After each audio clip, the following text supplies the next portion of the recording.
నమస్తే వి digital news కి స్వాగతం నేను కృష్ణవేణి ముందుగా ముఖ్యాంశాలు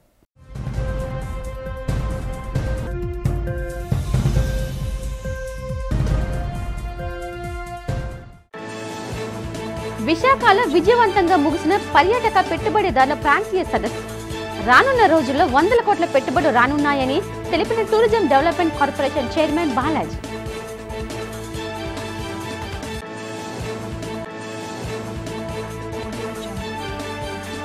ఉత్తరాంధ్ర శ్రీకాకుళంలో పర్యటించిన రాష్ట్ర డీజీపీ ద్వారకా తిరుమలరావు సైబర్ నేరాల అదుపు కోసం జిల్లాకొక సైబర్ పోలీస్ స్టేషన్ ఏర్పాటు చేస్తామని వెల్లడి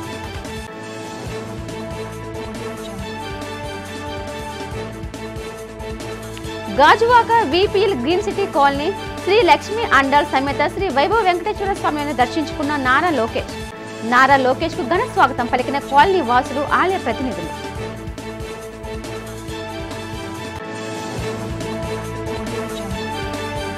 ఎంవీపీ కాలనీ కాశీ విశ్వేశ్వర ఆలయం చోరీ నిందితులను అరెస్ట్ చేసిన నగర పోలీసులు కేసు వివరాలు వెల్లడించిన క్రైమ్ ఏసీపీ వెంకట్రావు. ఇప్పుడు వివరాలు చూద్దాం. పర్యాటక రంగంలో రాష్ట్రంలో పెట్టుబడులు పెట్టేందుకు పలువురు ముందుకు వస్తారని Andhra Pradesh tourism development corporation chairman Nookasani Balaji తెలిపారు. నగరంలోని ఓ హోటల్లో జరిగిన మీడియా సమావేశంలో ఆయన మాట్లాడుతూ పర్యాటక పెట్టుబడిదారుల ప్రాంతీయ సదస్సు విజయవంతమైందన్నారు. పెట్టుబడులకు సంబంధించి పలు ఒప్పందాలు కూడా జరిగాయని చెప్పారు. రాష్ట్రంలోని అనేక పర్యాటక ప్రాంతాలలో పెట్టుబడులు పెట్టేందుకు పెట్టుబడిదారులు ముందుకు రావడం పట్ల హర్షం వ్యక్తం చేశారు. రాబోయే రోజుల్లో వందల కోట్ల రూపాయలు పర్యాటక రంగంలో పెట్టుబడులు రానున్నాయని స్పష్టం చేశారు. దీనివల్ల భవిష్యత్తులో రాష్ట్రంలో పర్యాటక రంగం ఎంతో అభివృద్ధి చెందుతుందని బాలాజీ అన్నారు. రాష్ట్రాన్ని పర్యాటకంగా అభివృద్ధి చేసేందుకు ముఖ్యమంత్రి చంద్రబాబు నాయుడు కృతనిశ్చయంతో పనిచేస్తున్నారని తెలిపారు. రాబోయే రోజుల్లో పర్యాటక పరంగా రాష్ట్రానికి మంచి ఆదాయంతో పాటు వేలాది మందికి ప్రత్యక్షంగా పరోక్షంగా ఉపాధి అవకాశాలు లభిస్తాయని స్పష్టం చేశారు. టూరిజం మీద ప్రత్యేకించి అనేక రంగాలతో పాటు ఆంధ్రప్రదేశ్లో టూరిజంని అభివృద్ధి చేయాలనేటువంటి సంకల్పం ఆయన హయాంలోనే గతంలో 2014-19 మధ్య కానీ గతం ఉమ్మడి రాష్ట్రంగా ఉన్నప్పుడు కూడా టూరిజం అభివృద్ధికి అనేక చర్యలు తీసుకున్నటువంటి పరిస్థితిని మనం చూస్తున్నాం. ఆయన ఎక్కడున్నా ప్రతిపక్ష నాయకుడిగా ఉన్నా రాష్ట్ర అభివృద్ధి కోసం పరితపించారు. ముఖ్యమంత్రిగా 14 సంవత్సరాలు రాష్ట్ర సంక్షేమం అభివృద్ధి కోసం అన్ని రంగాల్లో ఒక గొప్ప మార్పు తీసుకురావడానికి కృషి చేసినటువంటి ఒక విజనరీ లీడర్ చంద్రబాబు నాయుడు గారు. ఇలాంటి కష్ట పరిస్థితుల్లో 5 సంవత్సరాల్లో ఆంధ్రప్రదేశ్ 2019-24 మధ్య ఒక టూరిజం రంగంలోనే కాదు అన్ని రంగాల్లో ఇండస్ట్రియల్ కావచ్చు, అగ్రికల్చర్ రంగం, అన్ని రంగాలు కుదేలైపోయిన పరిస్థితి, అన్ని రంగాలు కూడా ధ్వంసమైన పరిస్థితి. దాంతోపాటు ఈ 5 సంవత్సరాల్లో టూరిజం ఎంత వెనకబడిపోయిందో, ఎంత ఇబ్బందులకు గురైందో మనం చూసాం.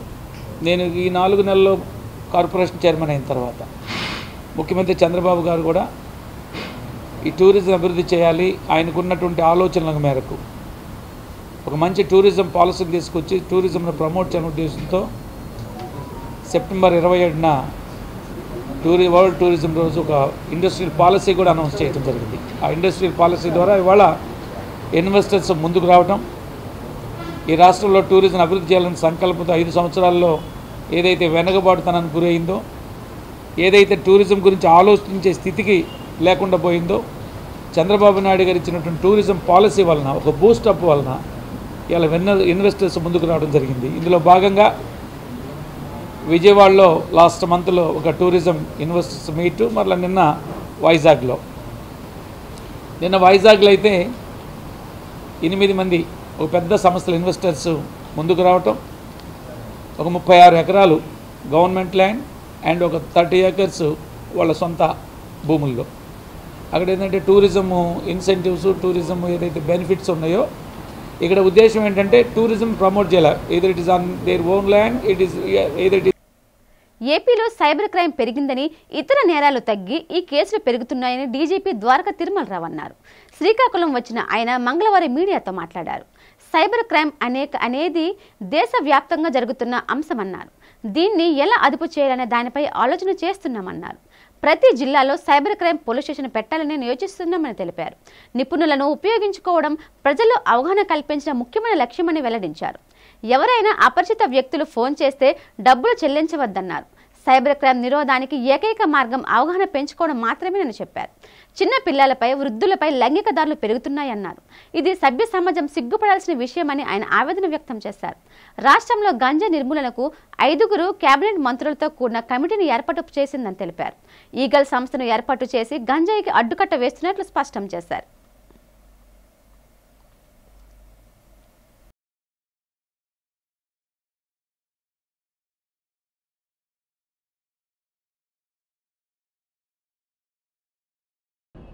అదేవిధంగా మీరు చూస్తూనే ఉన్నారు, శాంతి భద్రతల విషయంలో పూర్తిగా అదుపులో ఉన్నాయి.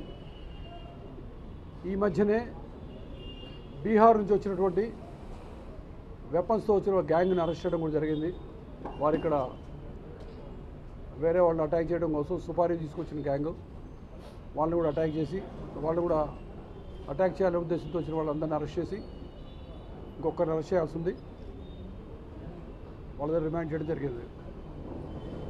ఈ జిల్లా వచ్చేటప్పటికి ప్రాధాన్యత అంశాల్లో మనకి ఫస్ట్ ప్రయారిటీ గంజాయి కంట్రోల్ చేయడం అనేది మెయిన్ ప్రయారిటీ. దీనికి సంబంధించి మీకు తెలుసు, ఆంధ్రప్రదేశ్ రాష్ట్రాన్ని గంజాయి రహిత రాష్ట్రంగా చేయాలనే ఉద్దేశంతో ఎక్కడ చుట్టుపక్కల రాష్ట్రాల్లో పెద్ద ఎత్తున గంజాయి దొరికితే, ఎక్కడ దొరికినా కూడా మూలాలు ఉత్తరాంధ్ర ఏజెన్సీ ఏరియా అనేటువంటి పరిస్థితి ఉందని చెప్పి దాన్ని అపప్రద పోవాలని, రాష్ట్రాన్ని గంజాయి రహిత రాష్ట్రంగా తయారు చేయాలనే ఉద్దేశంతో ముఖ్యమంత్రి గారు దానిపైన ఒక కేబినెట్ సబ్ కమిటీ ఏర్పాటు చేసి 5 కేబినెట్ మంత్రులతో వారిచ్చిన సూచనల మేరకు అనేక కార్యక్రమాలు చేస్తూ, ముఖ్యంగా ఈగిల్ అనేటువంటి ఒక సంస్థని, elite anti narcotic group for law enforcement అనేటువంటి ఒక సంస్థను ఏర్పాటు చేసుకోవడం జరిగింది. దానికి ఒక ఐజీ స్థాయి అధికారిని ఇచ్చి ఎస్పీలని, అడిషనల్ ఎస్పీలని, డిఎస్పీలని, ఇన్స్పెక్టర్లందరినీ ఇవ్వడం జరిగింది. ఆల్రెడీ కొంతమందిని పోస్ట్ చేయడం జరిగింది. వాళ్ళు ఆల్రెడీ పని స్టార్ట్ చేశారు.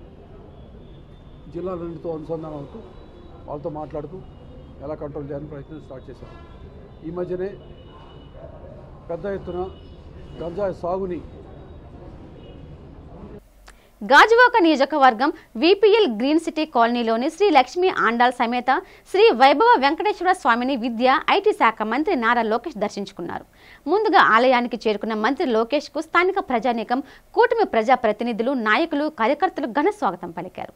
అర్చకులు పూర్ణ కుంభంతో స్వాగతం పలికారు. అనంతరం పార్టీ రాష్ట్ర అధ్యక్షులు పల్లా శ్రీనివాసరావు, స్పీకర్ అయ్యన్న పాత్రుడు, విశాఖ ఎంపీ శ్రీ భరత్, ఇతర ప్రజా ప్రతినిధులతో కలిసి మంత్రి నారా లోకేష్ స్వామివారిని దర్శించుకున్నారు.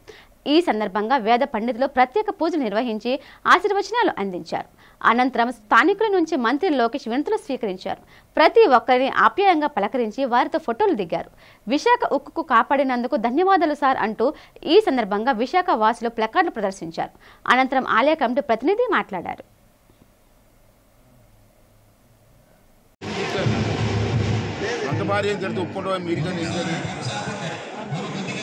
ఇప్పుడు చంద్రబాబు నాయుడు ఏమన్నారంటే, ఈ పౌరు సభ ఇది, ఈ సభలో నేను ఉండలేనని బయటకు వచ్చాను. ఇక్కడికి ఎందుకు రావట్లేదు? ఏమని జరిగింది? భయం. అసెంబ్లీకి వచ్చి ఫేస్ చేయలేక భయపడి రావట్లేదని నేను అనుకుంటున్నాను. అంటే నేను స్పీకర్గా ఆహ్వానించాను. నేను 2 సార్లు చెప్పాను, ప్రెస్లో కూడా చెప్పాను. జగన్మోహన్ రెడ్డి గారు భయపడకండి, అసెంబ్లీకి రండి, మీరు ఎమ్మెల్యే గెలిచారు, మీరు అసెంబ్లీకి వచ్చి మాట్లాడండి, ప్రజల తరఫున మాట్లాడండి అంటే అది రావట్లేదు. అన్నీ చేయమంటారు. విశాఖ భూ పంపకోణంలో ప్రముఖ పాత్రలు చేశారు. రాజకీయాలను తప్పుకోవాలి. నీకు అదే చెప్పాను, రాజకీయాల్లో నేను రాగొద్దు, స్పీకర్ హోదాలో ఉన్నాను, రాజకీయాలు మాట్లాడుకోవాలి. చాలా శుభదినమైన రోజు మా అందరికీ కూడా. ఇవాళ లోకేష్ బాబు గారు ఈ మహాకూటమి తరఫు నుంచి మేము అప్పుడు మా వెంకటేశ్వర ఆలయంలో వీళ్ళు గెలిస్తే రావాలని మేము కోరుకుంటాం జరిగింది. దానికి అనుగుణంగా ఇవాళ ఈ ఏరియాలో మన పల్లా శ్రీనివాస్ గారు, ఆయన భరత్ గారు, మన అయ్యన్న పాత్రుడు గారు మరియు కూటమి ప్రభుత్వంలో ఉన్న వాళ్ళు మొత్తం అందరూ కూడా ఇవాళ మా ఆలయం సందర్శించి ఈ దేవుడి అనుగ్రహం పొంది వాళ్ళు విశాఖపట్నం స్టీల్ ప్లాంట్ అనే పెద్ద స్టీల్ ప్లాంట్ కూడా వాళ్ళు దైవ అనుగ్రహం కలిగించి దానికి ఇచ్చిన ఏదైతే ఫండ్ ఉందో ఇంకా ఈ ఏరియాలని విశాఖపట్నం అభివృద్ధి పదంలో తీసుకెళ్ళటానికి మేము వైజాగ్ ప్రొఫైల్స్ గ్రూప్ నుంచి కూడా మాకు కూడా మా గ్రోత్ ప్లాన్స్లో మా స్టీల్ ఎక్స్చేంజ్ ఇండియాలో మేము 1 మిలియన్ టన్ స్టీల్ ప్లాంట్కి ముందుకెళ్తున్నాము. మేనిఫెస్టోలో చెప్పిన విధంగా 6వ వయసులో ఇలవేల్పు శ్రీ వాసవి కన్యకా పరమేశ్వరి అమ్మవారి ఆత్మార్పణ రోజును ప్రతి సంవత్సరం మాఘశుద్ధ విద్య తిథిని ప్రభుత్వం అధికారికంగా నిర్వహించాలని రాష్ట్ర ప్రభుత్వం జీవో జారీ చేయడంపై 6వ వయసు ప్రతినిధులు హర్షం వ్యక్తం చేశారు. ఈ సందర్భంగా వారు మాట్లాడుతూ చంద్రబాబు మేనిఫెస్టోలో పొందుపరిచిన ప్రతి ఒక్క అంశం తూచా తప్పకుండా అమలు చేస్తున్నారని ప్రశంసించారు. అందులో భాగంగా నెంబర్ వాసవి కన్యకా పరమేశ్వరి అమ్మవారి ఆత్మార్పణ రోజున ప్రతి సంవత్సరం మాఘశుద్ధ విద్య తిథి నాడు ప్రభుత్వం అధికారికంగా నిర్వహించేందుకు జీవో 181 ద్వారా ఉత్తర్వులు ఇవ్వడంపై 6వ వయసుల తరపున సీఎం చంద్రబాబుకి ధన్యవాదాలు తెలిపారు. అమ్మవారికి అందరిలాగా ఎలా అయితే ఏడుకొండల వెంకన్న స్వామి వారికి పట్టు వస్త్రాలు సమర్పిస్తామో ప్రభుత్వం తరపున, కనకదుర్గ అమ్మవారికి విజయవాడలో ఉత్సవాల్లో మనం ఎలా అయితే అమ్మవారికి పట్టు వస్త్రాలు సమర్పిస్తామో అలాగే ఆర్యవైశ్యుల కులవేల్పు ఇలవేల్పు అయిన శ్రీ వాసవి కన్యకా పరమేశ్వరి అమ్మవారి ఆత్మార్పణ దినోత్సవం ని ప్రభుత్వం అధికారికంగా నిర్వహించండి సార్. ఆర్యవైశ్యులు అందరూ కూడా ఆనందపడతారు, ఆర్యవైశ్యులు అందరూ కూడా గర్వంగా ఫీల్ అవుతారు. దయచేసి ఆ రోజున ముఖ్యమంత్రి నారా చంద్రబాబు నాయుడు గారిని పెనుగొండలోని శ్రీ వాసవి కన్యకా పరమేశ్వరి అమ్మవారి దేవాలయం 2600 సంవత్సరాల చరిత్ర కలిగిన దేవాలయం నగరేశ్వర స్వామి ఆలయంలో శ్రీ పెనుగొండ కన్యకా పరమేశ్వరి అమ్మవారి ఆలయం ఉంది. ఆ ఆలయానికి వచ్చి మీరు పట్టు వస్త్రాలు సమర్పించాలి సార్ అని చెప్పని మేము అడగటం జరిగింది. సహృదయంతో ఆర్యవైశ్యుల మీద ఉన్న గౌరవంతో ఆర్యవైశ్యుల మీద అభిమానాన్ని చాటుకుంది ఎన్డీఏ ప్రభుత్వం. మేనిఫెస్టోలో పెట్టడమే కాకుండా ఆనాడు ముఖ్యమంత్రి చంద్రబాబు నాయుడు గారి ఆదేశాల మేరకు పవన్ కళ్యాణ్ గారు, లోకేష్ గారు చర్చించి కన్యకా పరమేశ్వర అమ్మవారి ఆత్మార్పణ దినోత్సవాన్ని అధికారికంగా నిర్వహిస్తామని కేబినెట్ లో చర్చించి, అసెంబ్లీలో చర్చించి అధికారికంగా నిర్వహిస్తామని ప్రభుత్వం 189 జీవో కూడా రిలీజ్ చేయడం జరిగింది. దీనికి గాను ఆర్యవైశ్య సంఘాలు, ఆర్యవైశ్య సత్రాలు, ఆర్యవైశ్య టెంపుల్ సంస్థలు ఏదైతే రాష్ట్రంలో 300 పైచిలుకున్న ఆర్యవైశ్య కన్యకా పరమేశ్వర అమ్మవారి దేవాలయాలందరూ కూడా హర్షం వ్యక్తం చేశారు. పెండి కేసులను మధ్యవర్తిత్వ విధానం ద్వారా ఎక్కువగా పరిష్కరించాలని జిల్లా ప్రధాన న్యాయమూర్తి అలపాటి గిరిధర్ అన్నారు. జిల్లా న్యాయ సేవాధికార సంస్థ ఆధ్వర్యంలో జిల్లా కోర్టు ప్రాంగణంలో న్యాయవాదులు, రిటైర్డ్ న్యాయమూర్తులకు ప్రత్యేక శిక్షణ కార్యక్రమాన్ని నిర్వహించారు. 40 గంటల మధ్యవర్తిత్వ శిక్షణ కార్యక్రమాన్ని జిల్లా ప్రధాన కార్యదర్శి న్యాయమూర్తి గిరిధర్ ప్రారంభించారు. ఈ సందర్భంగా ఆయన మాట్లాడుతూ విదేశాల్లో 90% కేసులు మధ్యవర్తిత్వ విధానంలోనే పరిష్కారం అవుతాయని తెలిపారు. మన దేశంలో కూడా ఈ విధానం ద్వారా న్యాయస్థానంలో పెండింగ్లో ఉన్న కేసును పరిష్కరించాలని తెలిపారు. ఈ శిక్షణ కార్యక్రమం ద్వారా మధ్యవర్తిత్వ విధానంలో కేసులు ఏ విధంగా పరిష్కరించాలో తెలుసుకొని న్యాయవాదులు ఆ దిశగా కృషి చేయాలని తెలిపారు. ఈ కార్యక్రమంలో జిల్లా న్యాయ సేవాధికారి సంస్థ కార్యదర్శి ఎం వెంకట శేషమ్మ, మధ్యవర్తిత్వ శిక్షకులు సత్యారావు, రత్నతార, న్యాయవాదులు పాల్గొన్నారు.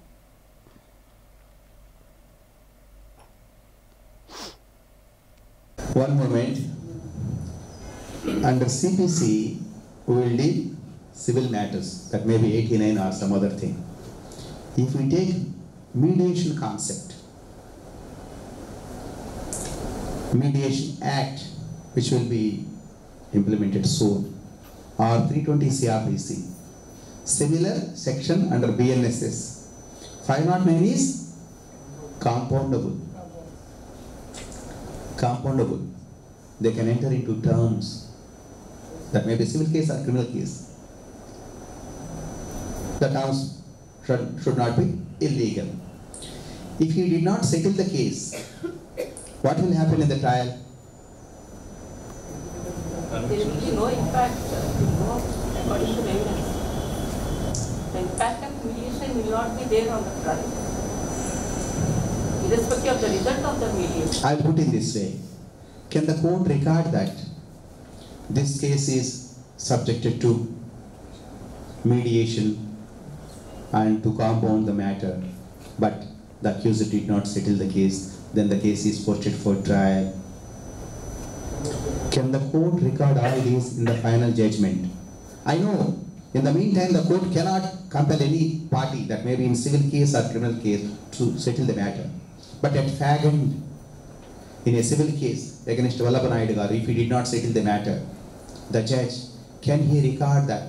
Can record. No. Can record. Extra of the case can be recorded. Can record or shall record? Shall record. Shall record. It's a matter on record. The court has duty to record that I exhausted under 10 Rule 1A and 89. మాజీ MP Vijayasai Reddy అక్రమాలపై సమగ్ర విచారణ జరిపించాలని CPI రాష్ట్ర సహాయ కార్యదర్శి JV Satyanarayana Murthy రాష్ట్ర ప్రభుత్వాన్ని demand చేశారు. రాజకీయాలు వదిలేస్తే విజయసాయిరెడ్డి చేసిన అక్రమాలు మయం కావని అన్నారు. నగరంలోని సిపిఐ జిల్లా కార్యాలయంలో జరిగిన మీడియా సమావేశంలో సత్యనారాయణమూర్తి మాట్లాడారు. అధికారాన్ని అడ్డం పెట్టుకుని విజయసాయిరెడ్డి ఎన్నో అవినీతి అక్రమాలకు పాల్పడ్డారని ఆరోపించారు. విజయసాయిరెడ్డి సాగించిన దందా కారణంగా విశాఖ బ్రాండ్ ఇమేజ్ మసకబారిందని అన్నారు. విశాఖలో ఎంత విలువైన భూములను దోచుకున్న గనుడు విజయసాయిరెడ్డి అని విమర్శించారు. విజయసాయిరెడ్డి అవినీతి అక్రమాలపై దర్యాప్తు చేసి కఠినంగా శిక్షించాలని డిమాండ్ చేశారు. ఈ నెల 30, 31 తేదీల్లో నగరంలో సిపిఐ జాతీయ కార్యవర్గ సమావేశాలు జరుగుతాయని తెలిపారు. దేశం నలుమూలల నుంచి పార్టీ కీలక నేతలు ఈ సమావేశాల్లో పాల్గొంటారని సత్యనారాయణమూర్తి వెల్లడించారు. ఈ మీడియా సమావేశంలో సిపిఐ నేతలు పాల్గొన్నారు.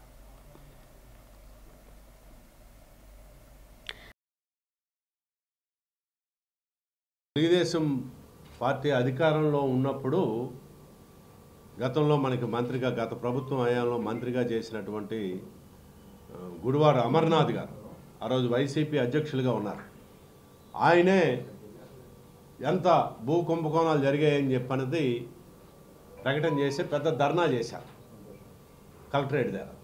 ఆ ధర్నా చేస్తేనే అప్పుడు సిట్ ఏర్పాటు చేశారు ఆ ప్రభుత్వం. ఆ సిట్ ఏదో నివేదిక ఇచ్చింది. ఆ సిట్ ముందు మేము వెళ్ళి మా దగ్గర ఉన్న మొత్తం సమాచారం అంతా కూడా ఇచ్చాము. ఏమీ చర్యలు లేవు.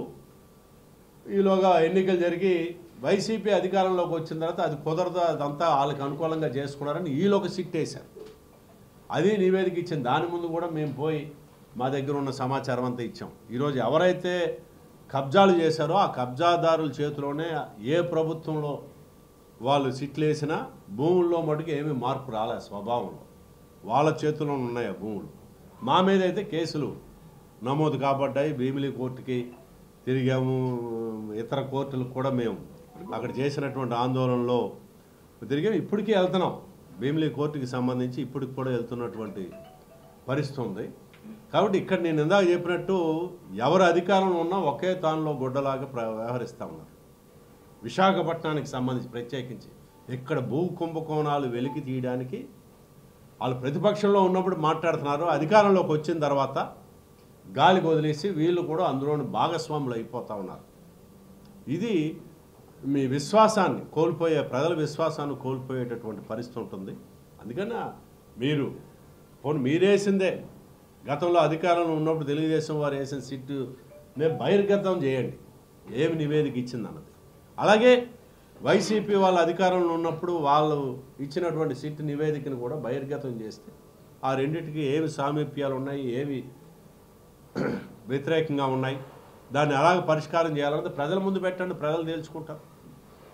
మీరు ప్రజల ముందు ఉత్తరాంధ్ర ఆరాధ్య దైవం ప్రముఖ పుణ్యక్షేత్రంగా విరాజిల్లుతున్న సింహాచలం శ్రీ వరాహ లక్ష్మీ నరసింహస్వామి వారి నిత్య కళ్యాణం అత్యంత వైభవంగా జరిగింది. అర్జిత సేవల్లో భాగంగా అర్చక స్వాములు ఉత్సవమూర్తిని గోవిందరాజస్వామిని ఉభయ దేవరులతో మండపంలో అధిష్ఠింపచేశారు.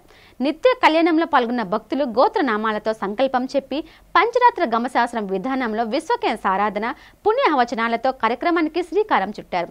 కంకణ ధారణ, నూతన యజ్ఞోపవీత సమర్పణ, జీలకర్ర బెల్లం, మాంగళ్య ధారణ, తలంబ్రాల ప్రక్రియను కమనీయంగా జరిపించారు. మంత్రపుష్పం, మంగళ శాసనాల తర్వాత భక్తులకు వేదశిరవచనాలు, శేష వస్త్రాలు, స్వామివారి ప్రసాదాలు అందజేశారు. అనంతరం స్వామివారి అంతరాల దర్శనం కల్పించారు.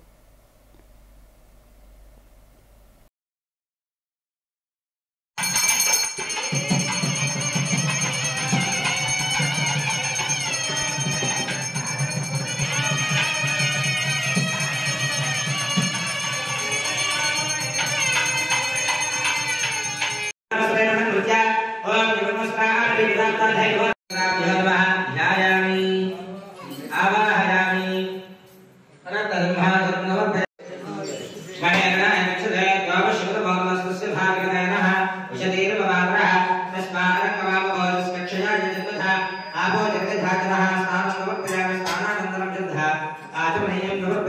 మాజీ ఎంపీ విజయసాయిరెడ్డిపై జనసేన నేత కార్పొరేటర్ పీటల మూర్తి తీవ్రస్థాయిలో మండిపడ్డారు. విజయసాయిరెడ్డి ఎంపీ పదవికి రాజీనామా, రాజకీయ సన్యాసం అంతా జగన్నాటకమని ఎద్దేవా చేశారు. నగరంలో జరిగిన మీడియా సమావేశంలో పీతల మూర్తి మాట్లాడుతూ విజయసాయిరెడ్డితో హైడ్రామాకు జగన్రెడ్డి తెరలేపారని అన్నారు. అనేక సిబిఐ కేసుల్లో ఉన్న ఆర్థిక నేరస్తుడు విజయసాయిరెడ్డి అని అన్నారు.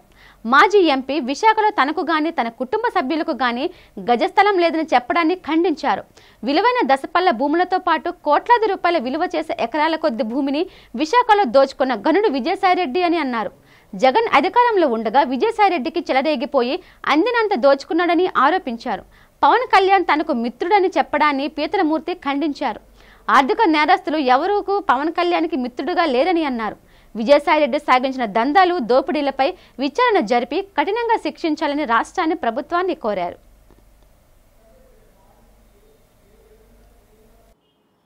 దగ్గర వ్యక్తిగా ఉండి వాళ్ళల్లో ఒకరుగా ఉండి ఉన్న వ్యక్తిని చెప్పుకున్నటువంటి విజయసాయిరెడ్డి తన యొక్క రాజ్యసభ సభ్యత్వానికి అర్ధాంతరంగా కూటమి ప్రభుత్వం ఏర్పడంగానే ఎందుకు చేయాల్సి వచ్చింది? ఇదే విజయసాయిరెడ్డి వాళ్ళ అధికారంలో ఉండేటప్పుడు మా ముఖ్యమంత్రి చంద్రబాబు నాయుడు గారిని, అలాగే యువ నాయకుడు లోకేష్ గారిని, మా అధినేత పవన్ కళ్యాణ్ గారిని, వారి నాయకత్వాన్ని కూడా ఎప్పుడూ కూడా సోషల్ మీడియాలో ట్వీట్ చేయడం, అసభ్యకరమైనటువంటి పోస్టులు పదజాలాలతో విమర్శించడం ఆనవాయితీగా పెట్టుకున్నటువంటి విజయసాయిరెడ్డి ఇప్పుడు మళ్ళీ ఈ ఆర్థిక నేరస్తుడు నాకు పవన్ కళ్యాణ్ గారు అంటే స్నేహితుడు అని చెప్పి ఉంటా అన్నాడు. పవన్ కళ్యాణ్ గారికి ఇటువంటి ఆర్థిక నేరస్తులు ఎప్పుడు కూడా స్నేహితులుగా లేరనే విషయం తెలుసుకోవాలి విజయసాయిరెడ్డి. మీరు ఇన్నాళ్ళు తెలియలేదా మీకు? చంద్రబాబు నాయుడు గారు రాష్ట్రాన్ని ప్రగతి పథంలో ఏ విధంగా తీసుకెళ్లారో, జనసేన పార్టీ ఏ భావజాలాలతో పవన్ కళ్యాణ్ గారు స్థాపించి ఇవాళ కూటమి ప్రభుత్వానికి ఏర్పాటు చేయడానికి కీలక పాత్ర పోషించారో విజయసాయిరెడ్డి తెలీదా? ఎంవీపీలోని కాశీ విశ్వేశ్వర ఆలయంలో చోరీ చేసిన నిందితుడిని అరెస్ట్ చేశామని క్రైమ్ ఏసీపీ వెంకట్రావు తెలిపారు. ఎంవీపీ పోలీస్ స్టేషన్లో జరిగిన మీడియా సమావేశంలో ఆయన మాట్లాడుతూ నిందితుడి నుండి చోరీ సొత్తును స్వాధీనం చేసుకున్నామని చెప్పారు. ఈ నెల 25వ రాత్రి ఆలయానికి తాళం వేసి తిరిగి 26వ తేదీ వచ్చి చూడగా ఆలయ ప్రధాన ద్వార తాళం పగలగొట్టి ఉండడాన్ని ఆలయ పూజారి కాశీప్రసాద్ గుర్తించారు. హుండీ చోరీకి గురైనట్టు గుర్తించి ఎంవీపీ పోలీసులకు ఆలయ పూజారి ఫిర్యాదు చేశారు. పోలీసులు రంగ ప్రవేశం చేసి సీసీటీవీ ఫుటేజ్ను పరిశీలించారు. ఈ ఫోటోకి ఆధారంగా పాత నేరస్తుడైన తూముల హరికృష్ణకు చోరీ గుర్తు అయినట్లు గుర్తించి అతన్ని అదుపులోకి తీసుకున్నామని ఏసీపీ వెంకట్రావు తెలిపారు. నిందితుడు నేరాన్ని అంగీకరించి చోరీ సొత్తును అప్పగించడాన్ని, కేసును ఛేదించిన పోలీసులు ఆయనకు అభినందించారు. 25వ తారీఖున ఇక్కడ శివాలయం టెంపుల్ అది లాక్ చేసుకుని పూజారి గారు వెళ్ళిపోవడం జరిగింది ఇంటికి. ముఖ్యంగా ఇందులో ఇంపార్టెంట్ ట్విస్ట్ తెలియపరచడం కోసం ఈ ప్రెస్ మీటు. ఆ తర్వాత అతను మా శివాలయం డోర్స్ అది లాక్స్ విరగొట్టేసి ఎవరో నేరస్తుడు లోపలికి వచ్చి హుండీలో గల డబ్బులు ఎత్తుకుపోయాడు అనేది కంప్లైంట్. అయితే ముందుగానే మనం ప్రతిసారి కూడా మీరు అందరూ రాయడం వల్ల ఎక్కువ రోజులు హుండీలో డబ్బులు ఉంచట్లేదు, తక్కువే అమౌంట్స్ ఉంటుండగానే వీక్లీ వన్స్ ఇలా తీయడం, మనం నోటీసులు కూడా సర్వ్ చేయడం జరిగింది. కాబట్టి ఆ విధంగా కొంచెం తక్కువ డబ్బులే ఉంటాయనేది ఐడియా ఉంది. బట్ వాళ్ళు కంప్లైంట్ రూపంలో అంత 1000 రూపాయలు అంత అలా ఇస్తుంటారు, ఎక్కువ ఉండొచ్చు తక్కువ ఉండొచ్చు. ఆ విధంగా అతను విశ్వనాథ్ కాశీప్రసాద్ అన్న అతను కంప్లైంట్ చేయడం జరిగింది. దీనిలో ఇంతకుముందు కూడా 2 times అటెంప్ట్ చేశారు, 2 times, కానీ పోలేదు కాబట్టి వాళ్ళకి ఇంత ఇంట్రెస్ట్ ఉండదు. కంప్లైంట్ కూడా మనకు రైజ్ చేయలేదు, ఇంటిమేట్ చేశారు, వెళ్ళాము, చూసాము, వచ్చాము. ఈసారి ఏం జరిగిందంటే ఆయన కంప్లైంట్ ఇవ్వడం, తర్వాత వెంటనే సిఐ గారు అండ్ ఎస్ఐ గారు దాన్ని విజిట్ చేసి జాగ్రత్తగా చూస్తే ఒక దగ్గర సీసీ ఫుటేజ్ రావడం జరిగింది. ఆ సీసీ ఫుటేజ్లో నేరస్తుడి ఫోటో కానీ ఇతరత్ర ఆధారాలు కానీ ఏమీ రాలేదు. జస్ట్ ఒక హ్యాండ్ ఒకటి మాత్రం లోపల పెట్టినట్టు చెయ్యి ఒక ఆధారం వచ్చింది. ఆ ఒక్క క్లూతో ఇంచుమించు చాలా పగడ్బందీగా ప్లాన్ చేసుకొని చూస్తే అంటే ఒక కానిస్టేబుల్ తాలూకా అంటే అతను శక్తి సామర్థ్యం క్రిమినల్ మీద ఎంత ఐడెంటిఫికేషన్ ఉంటుంది అనే దాని గురించి కుర్రోడు చూసి కేవలం ఆ టాటో మార్కుని ఆధారంగా వీడు పలానా ఒకసారి నేను ఇంతకుముందు నేను చూస్తున్నాను అని చెప్పి జగత్ కిరణ్ అనే కానిస్టేబుల్ ఐడెంటిఫై చేశాడు. వార్డులో అపరిష్కృత సమస్యల పరిష్కారానికి తగు చర్యలు తీసుకున్నట్లు విశాఖ దక్షిణ నియోజకవర్గ జనసేన పార్టీ నాయకులు 32వ ward corporator doctor Kandula Nagaraju తెలిపారు. మంగళవారం ఆయన జీవీఎంసీ అధికారులతో కలిసి 32వ వార్డులోని Allipuram, south jail road, Krishna gardens, Nerella Koneru ప్రాంతంలో పర్యటించారు. ఈ సందర్భంగా డాక్టర్ కందుల నాగరాజు మాట్లాడుతూ వార్డులో నెలకొన్న సమస్యలను ఎప్పటికప్పుడు పరిష్కరిస్తున్నట్లు చెప్పారు. ప్రజల వద్దకు నేరుగా వెళ్లి వారి సమస్యలు తెలుసుకుంటున్నట్లు వెల్లడించారు.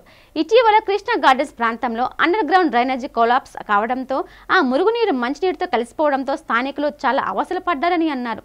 ఇక్కడ కొంతమంది అనారోగ్యంతో బాధపడ్డారని చెప్పారు. వారికి వెంటనే వైద్యం అందించి తగిన మెడిసిన్ కు అందజేయడం జరిగిందని స్పష్టం చేశారు.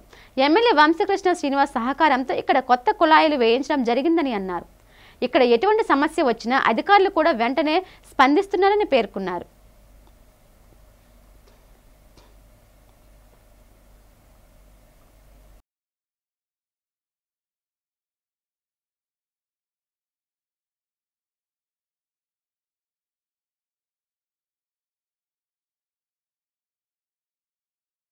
ఏపీ వెలుగు వివోఏ ఉద్యోగుల సంఘం విశాఖ జిల్లా కమిటీ ఆధ్వర్యంలో మంగళవారం 2వ రోజు కూడా ఆందోళన జరిగింది. 3 రోజుల ఆందోళన కార్యక్రమంలో భాగంగా 2వ రోజు జీవీఎంసీ గాంధీ విగ్రహం వద్ద ఉద్యోగులు నిరసన కార్యక్రమాన్ని నిర్వహించారు. ఈ సందర్భంగా సంఘం జిల్లా నాయకురాలు రూపవతి మాట్లాడుతూ ఉద్యోగులకు బకాయి పడిన వేతనాలు ప్రభుత్వం చెల్లించాలని డిమాండ్ చేశారు. 6 నెలలుగా జీతాలు చెల్లించకపోవడంతో ఉద్యోగ కుటుంబాలు తీవ్ర ఇబ్బందులు పడుతున్నాయని ఆవేదన వ్యక్తం చేశారు. ఉద్యోగులకు సంబంధించిన 3 సంవత్సరాల కాలపరిమితి సర్క్యులర్ను రద్దు చేయాలని ప్రభుత్వాన్ని డిమాండ్ చేశారు. రాష్ట్రంలోని కూటమి ప్రభుత్వం ఉద్యోగుల సమస్యల పట్ల సానుకూలంగా స్పందించాలని రూపవతి కోరారు. ఈ ఆందోళన కార్యక్రమంలో సంఘం నాయకులతో పాటు వెలుగు, వివోఏలు, ఉద్యోగులు పాల్గొన్నారు. నిన్న, ఈరోజు, రేపు రాష్ట్ర వ్యాప్తంగా ప్రతి కలెక్టరేట్ల వద్ద సామూహిక నిరాహార దీక్షలు చేపట్టడం జరిగింది. నిరాహార దీక్షలకు సంబంధించి ముఖ్యమైన డిమాండ్స్ 6 నెలలుగా బకాయి పడ్డ వేతనాలు చెల్లించాలని, ఏదైతే కాలపరిమితి సర్క్యులర్ ఎమపాసంలో వెంటాడుతుందో ఆ సర్క్యులర్ను రద్దు చేయాలని ప్రధానమైన డిమాండ్స్గా ఈ పోరాటం చేస్తూ ఉన్నాము. డిసెంబర్ 16ని చలో విజయవాడ కార్యక్రమం చేస్తే సెర్ప సీఈఓగా రాష్ట్ర నాయకత్వంతో చర్చలు జరిపి పండగ ముందు డిసెంబర్ నెలాఖరునాటికల్లా 2 నెలల వేతనం, సంక్రాంతి ముందు 2 నెలల వేతనం చెల్లిస్తానని హామీ ఇచ్చారు. అలాగే మినిస్టర్ గారితో జాయింట్ మీటింగ్ ఏర్పాటు చేసి సర్క్యులర్ రద్దుకై ప్రయత్నం చేస్తామని చెప్పి మాకు వాగ్దానం చేయడం జరిగింది. నేటికి కూడా సంక్రాంతి వెళ్ళిపోయింది, క్రిస్మస్ వెళ్ళిపోయింది, అన్నీ వెళ్ళిపోయినా కూడా నేటికి వివోఏలకు వేతనాలు ఇవ్వకుండా పస్తులుంచే ప్రయత్నం ఈ ప్రభుత్వం చేసింది. కూటమి ప్రభుత్వం అధికారంలోకి వస్తే వివోఏలకి మంచి జరుగుతుంది, న్యాయం చేస్తానని ఏదైతే హామీ ఇచ్చారో 8 నెలలు అవుతున్నా సరే ఆ హామీని వెనకబెట్టి ఈవేళ వివోఏలందరినీ కూడా పండగ నాడు కూడా పస్తులుంచే ప్రయత్నం చేశారు.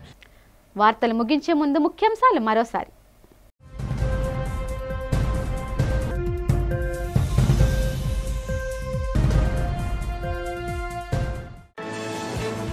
విశాఖలో విజయవంతంగా ముగిసిన పర్యాటక పెట్టుబడిదారుల ప్రాంతీయ సదస్సు. రానున్న రోజుల్లో 100 కోట్ల పెట్టుబడులు రానున్నాయని తెలిపిన tourism development corporation chairman Balaji.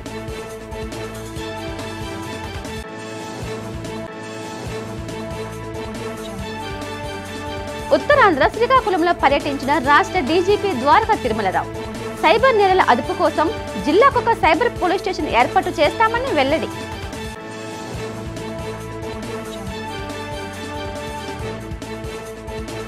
Gajuwaka VPL green city colony Shri Lakshmi Andal సమేత శ్రీ వైభవ వెంకటేశ్వర స్వామిని దర్శించుకున్న నారా లోకేష్. నారా లోకేష్ కు ఘన స్వాగతం పలికిన కాలనీ వాసులు, ఆలయ ప్రతినిధులు.